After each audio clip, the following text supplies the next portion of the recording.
Hello, it's JANG here, and this is the Jungle Tree House from LEGO's Minecraft line. The design of this and many of its little features suggest to me that the Minecraft designers in general have been playing Minecraft a lot more than before. This is actually pretty cool, and it looks good from pretty much every angle. I mean, the worst angle for any LEGO set is usually the back, but when you turn this around, yeah, it looks a little bit chopped off, a little bit chunky right there, but given that a lot of this is intended to represent player generated structure that's kind of merged in with some naturally generated trees, like you see this is a tree trunk right here, and then the tree trunk continues here, but people actually cut through it and replaced some of the stuff in here, and a similar thing was done here.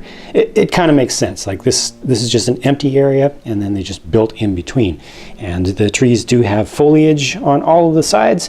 Let me take you straight into my favorite little feature that they have in this set. Do you see it? It's not completely game accurate because there's a little bit of platform around this waterfall, but this is a water elevator. And you can take Steve down, and you can take Steve up, and the way that the little latch on the side works, you just kind of push him straight through that and it relatches itself. It's kind of built into this built up vine element on the side. I'm glad that they actually built that up. I think it looks really good rather than substituting in some existing kind of pre-built LEGO foliage pieces, but that's just a nice little feature they put there. Starting up a little bit of a farm up on the top, because why not? It's Minecraft. Hey, cocoa bean pod, very nice, instantly recognizable. That one is very, very ripe. Hey, new ocelot. Well, that's pretty awesome. Normally I wait to get to figures and animals and stuff, but this is right here. This is pretty cool. It's small. It's the body's only 1 stud wide, as it should be. Brand new mold for the head. I hope that they will be using this head to release a bunch of cats in the future, because they need to. They made the mold. They should take advantage of it, even if it's just to release a cat pack that has, you know, different variants of cats, and that's just it. Nothing else in the set. That should happen. Different types of terrain are included here. So you've got a little bit of sand.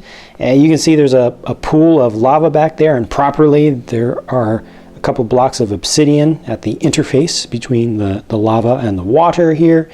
It's obviously a more recent build, not one of the older ones, because you've got flower colors other than yellow and red. I personally haven't played the game in quite a while, and I only played console edition, and I think the last time I played was before they added in the rest of the flower types. A little pen over here for a sheep. It just has a gate on the front that you can open up, double door there. Those look nice to me. It's a small enclosure though.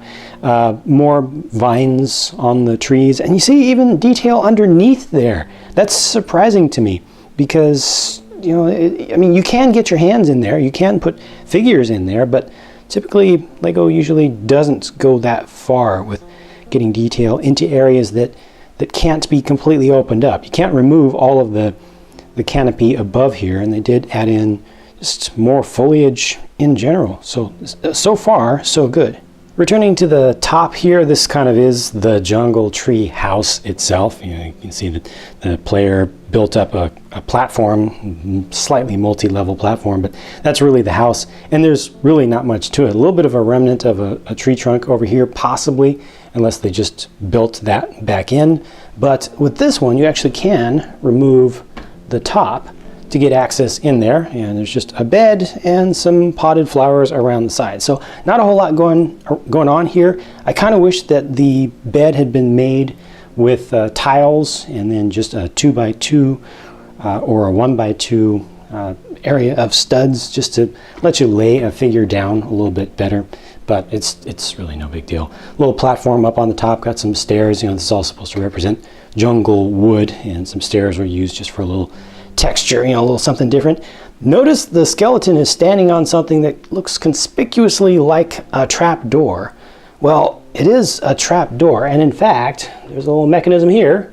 You can move this back and let the door open, and where did the skeleton fall? Straight into the lava. Well, in this case, he actually kind of bounced off to the side, so he got lucky there, but normally stuff that falls through the trap would fall directly into that. And there's no redstone mechanism or anything, so you kind of have to just use your imagination there, but it's nicely built in the physical form. You can just close that back up like that. I like it. The small platform over to the side has a crafting table and a chest, and the chest has a sword in it and just a couple of cookies right now, and this is on jumpers, of course, so you can remove that and move it around easily. These minifig accessories unfortunately don't fit into chests. They never will, because Minecraft does funny things with sizes and shapes of things, but this is all physical, so they do what they can. There's one more trap feature built into the set, and it's with this very simple staircase that goes around here. Notice the tiled area of sand here. It's standing up a little bit. There's a mechanism beneath that, and you push down on that, and if somebody bad is coming up towards your beautifully sculpted house and platform up there, just push this. Everything just kind of falls apart. Not completely apart, this kind of stays together, but a couple things here, and there's lava down beneath. The Minecraft sets always give you at least one piece of rebuild inspiration with instructions using just the parts included in the set, and in this case you rebuild everything above about halfway up the house area, so most of the canopy and the roof and everything gets rebuilt. It's tough to see here, but what they've done is they've used the transparent bricks to form the face of a creeper. So you're just using different types of leaves and kind of making it look like you're using leaves, I'd say two different types of leaves, or leaves and green wool, to make a big creeper face there. Actually is a pretty clever idea. The two player figures included in the set are just Steve and Alex once again, and Steve here has the iron helmet and an iron axe. Alex has the diamond pickaxe, and this time she actually gets iron leggings, iron leg armor. I think that's the first time that they've included that, so now you can finally create a full suit of iron armor if you've got the right sets. And there's nothing new for prints for these. And here's just one quick last look at the mobs, or mobs, whichever way you want to pronounce it. Mobs is technically correct, but I don't care which way you pronounce it. Either way is perfectly fine.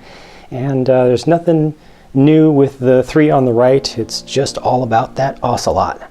This is a set that I feel very happy with in just its default form. I can imagine plenty of kids just having a ton of fun with this just as is, and not even wanting to change things, even though it's strongly recommended that you get into customizing things. If you don't want to with this, I can't blame you at all, because it's got plenty of great play spaces. It looks good. It's got nice color contrast. It has a certain level of believability to it, and intelligence. You know, again, it's obvious that whoever designed this, or the team designing these, are getting more and more familiar with the game. So I'm really happy with this. Please do share your thoughts if you'd like to by leaving a comment down below. Thanks for watching, and I'll talk to you again soon.